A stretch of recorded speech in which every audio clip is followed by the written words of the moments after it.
Hello दोस्तों, ABC coaching YouTube channel में आप सभी का स्वागत है। आप लोग कैसे हैं? आशा करता हूं कि आप लोग स्वस्थ और मस्त होंगे और अपने बोर्ड एग्जाम की तैयारी बहुत ही अच्छे से कर रहे होंगे। बच्चों, आज की इस वीडियो में क्लास 12 सब्जेक्ट हिस्ट्री यानी कि इतिहास के most important VVI objective questions देखने वाले हैं, जो कि आपकी बोर्ड की परीक्षा के लिए बहुत ही महत्वपूर्ण है। एग्जाम से पहले इन सभी क्वेश्चन आंसर को आप लोगों को रिविजन कर लेना है। हो सके तो इसको आप लोग कॉपी में अच्छे से आप लोग नोट करते जाएं, ठीक है?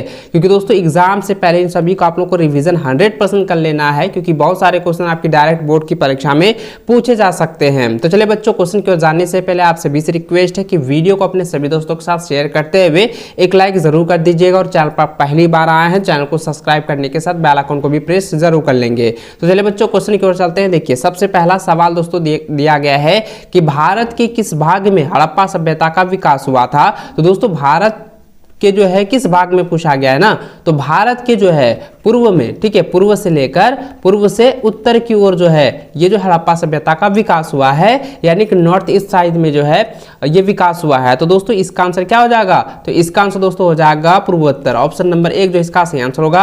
अगर इंग्लिश में आपको याद रखना है तो नॉर्थ ईस्ट साइड में, ठीक है, इसको आप लोगों को नोट कर लीजिए और इसको रिविजन आप लोगों को कर लेना है, क्योंकि ये रिपीटेड सवाल है। चलिए बच्चों, अगला सवाल दोस्तों दिया गया है कि हड़प्पा सभ्यता के लोग उपासना करते थे। ये प्रीवियस ईयर में भी क्वेश्चन पूछा गया था। तो हड़प्पा सभ्यता के लोग जो है वो उपासना करते थे कौन सी देवी देवताओं की जो उपासना करते थे? तो मातृ देवी, ठीक है, याद रखेंगे, मातृ देवी की जो है हड़प्पा सभ्यता के लोग उपासना करते थे, ठीक है। ऑप्शन 3 इसका सही आंसर होगा। अगला सवाल दोस्तों दिया गया है कि सिंधु घाटी सभ्यता में हमें हल के साक्ष्य कहां प्राप्त हुए थे? आपको याद रखना है कि कालीबंगा, ठीक है, कालीबंगा में जो है हल के साक्ष्य को जो है प्राप्त किया गया था। ऑप्शन नंबर 2 इसका सही आंसर होगा। अगला सवाल दोस्तों दिया गया है कि पाटलिपुत्र की स्थापना की थी। तो पाटलिपुत्र की स्थापना किसने किया था? उदयन ने किया था। किसने? उदयन ने। तो ऑप्शन नंबर जो 1 इसका सही और सटीक आंसर होगा। चलिए दोस्तों, अगला सवाल दोस्तों दिया गया है कि किस गुप्त शासक को सिक्के में वीणा बजाते हुए दिखलाया गया है? ये कई बार क्वेश्चन को रिपीट किया गया है। ये क्वेश्चन जो है बहुत ही वीवीआई है, ठीक है। ये क्वेश्चन क्या है? बहुत ही वेरी इंपॉर्टेंट क्वेश्चन है और ये क्वेश्चन जो है बहुत सारे एग्जाम में पूछे गए हैं। आपके टेस्ट एग्जाम में भी पूछा गया है, बोर्ड एग्जाम में पूछा गया है, प्री बोर्ड एग्जाम में भी ये पूछा गया था। इसको आप लोग नोट करते जाएंगे और इसको आप लोग को रिवीजन कर लेना है। तो दोस्तों आपको याद रखना है कि समुद्रगुप्त में, ठीक है, समुद्रगुप्त शासक को जो है सिक्के में वीणा बजाते हुए जो है दिखलाया गया है। तो ऑप्शन नंबर 4 इसका सही और सटीक आंसर होगा। अगला सवाल दोस्तों दिया गया है कि कौटिल्य का वास्तविक नाम क्या था? तो कौटिल्य का वास्तविक नाम क्या था बच्चों? क्योंकि ये सवाल जो है ना बहुत ही इंपॉर्टेंट है, बहुत ही इंपॉर्टेंट है और इसके बारे में मैंने आपको पहले ही बताया हुआ है कि कौटिल्य का जो वास्तविक नाम है वह है विष्णुगुप्त। क्या है? विष्णुगुप्त है। तो देखिए विष्णुगुप्त कहां पर है? तो ऑप्शन नंबर 3 में है। तो यही आपका सटीक आंसर हो जाएगा। इसको आप लोग याद कर लीजिए, ठीक है।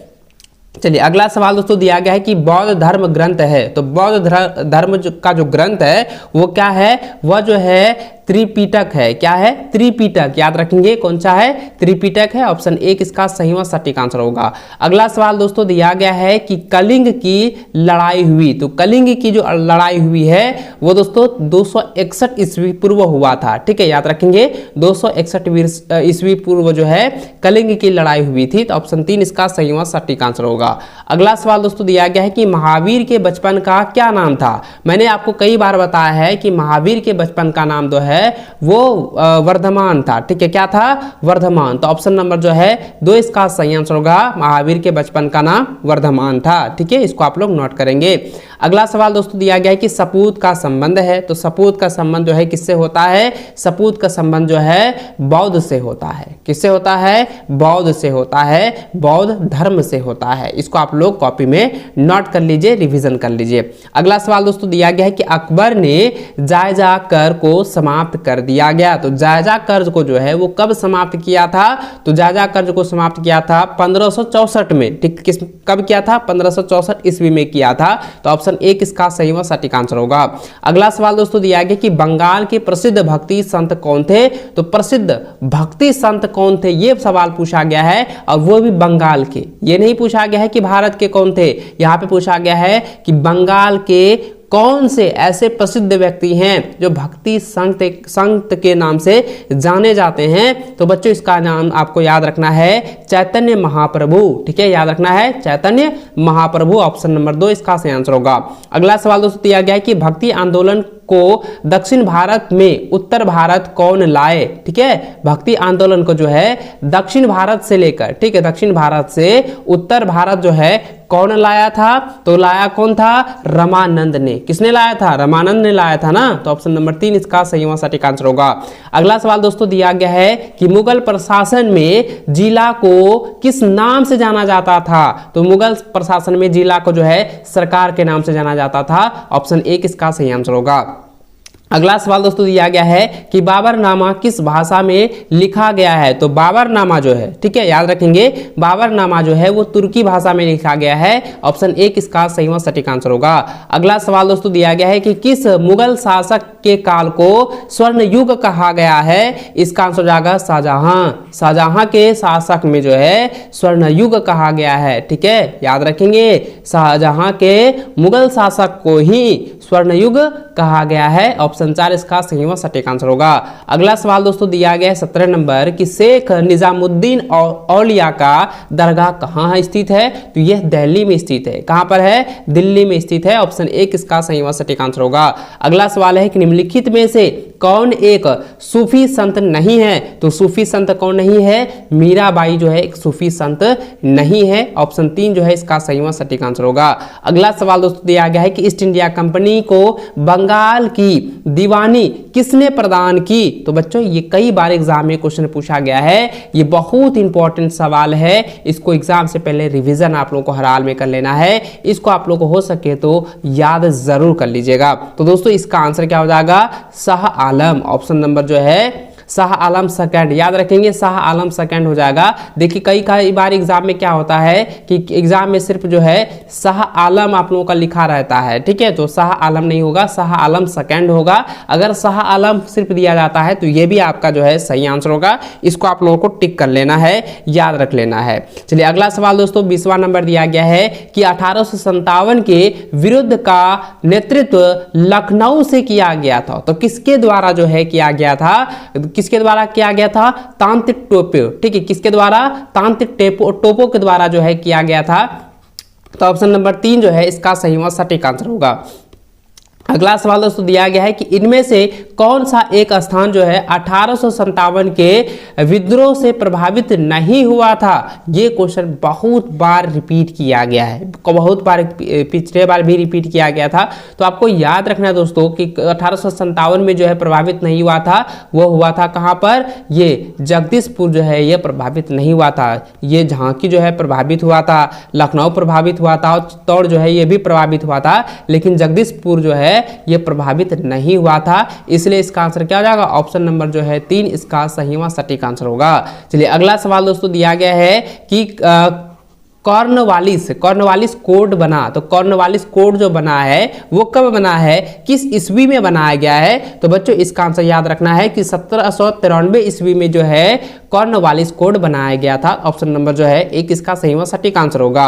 अगला सवाल दोस्तों दिया गया है कि सर्वप्रथम जो है महालवाड़ी, ठीक है, सर्वप्रथम यानी सबसे पहले जो है महालवाड़ी व्यवस्था किस प्रांत में जो है लागू किया गया? इसका याद रखना है कि मध्य प्रांत, आगरा और पंजाब। ऑप्शन नंबर जो 1 इसका सही व सटीक आंसर होगा।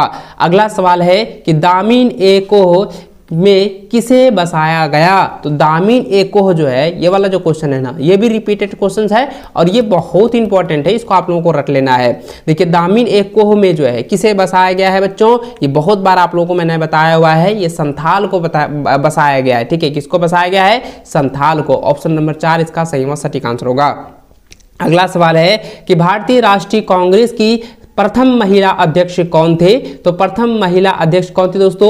Annie Besant. ठीक है, याद रखेंगे, एनी बेसेंट थी। ऑप्शन नंबर 2 इसका सही व सटीक आंसर होगा। अगला सवाल है कि महात्मा गांधी के राजनीतिक गुरु कौन थे? तो राजनैतिक गुरु थे गोपाल कृष्ण गोखले। याद रखेंगे, कौन थे? गोपाल कृष्ण गोखले थे। ऑप्शन नंबर 1 इसका सही व सटीक आंसर होगा।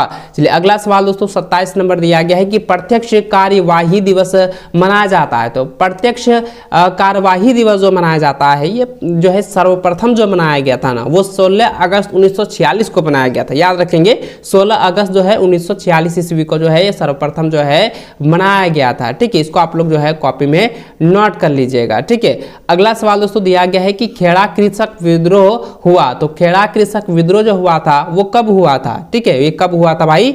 ये हुआ था 1918 ईस्वी को। याद रखेंगे खेड़ा कृषक विद्रोह जो हुआ था वो 1918 ईस्वी को हुआ था। ठीक है, ऑप्शन नंबर जो है 3 इसका सही आंसर होगा। अगला सवाल दोस्तों दिया गया है कि कैबिनेट मिशन के सदस्य कौन थे? तो कैबिनेट मिशन के जो सदस्य थे वे दोस्तों कौन थे? वे थे, देखिए, ए वी अल्जेग्डर, ठीक है, पैट्रिक लॉरेंस और स्टेफर्ड क्रिप्ट, ये तीनों थे, इसलिए इसका आंसर हो जाएगा इनमें से सभी। ये सभी जो है कैबिनेट मिशन के सदस्य थे। ठीक है, याद रखेंगे। चलिए अगला सवाल दोस्तों यहाँ पे दिया गया है कि प्रस्तावना में समाजवादी शब्द जोड़ा गया। तो प्रस्तावना में जो समाजवादी शब्द जोड़ा गया है ये किस लिए जोड़ा गया था और क्यों जोड़ा गया था, मैंने आपको बताया हुआ है। और प्रस्तावना में जो है समाजवादी शब्द जो जोड़ा गया है वो कितने जोड़े गए थे? याद रखेंगे 42वें संशोधन में जो है जोड़े गए थे। ऑप्शन नंबर जो है 2 इसका सही होगा, सटीक आंसर होगा। इसको आप लोग कॉपी में नोट कर लीजिएगा बच्चों। और बच्चों ये ऑब्जेक्टिव जो क्वेश्चन मैंने आप लोगों को बताए हैं, इन सभी क्वेश्चन को आप लोगों को हर हाल में जो है रट लेने हैं।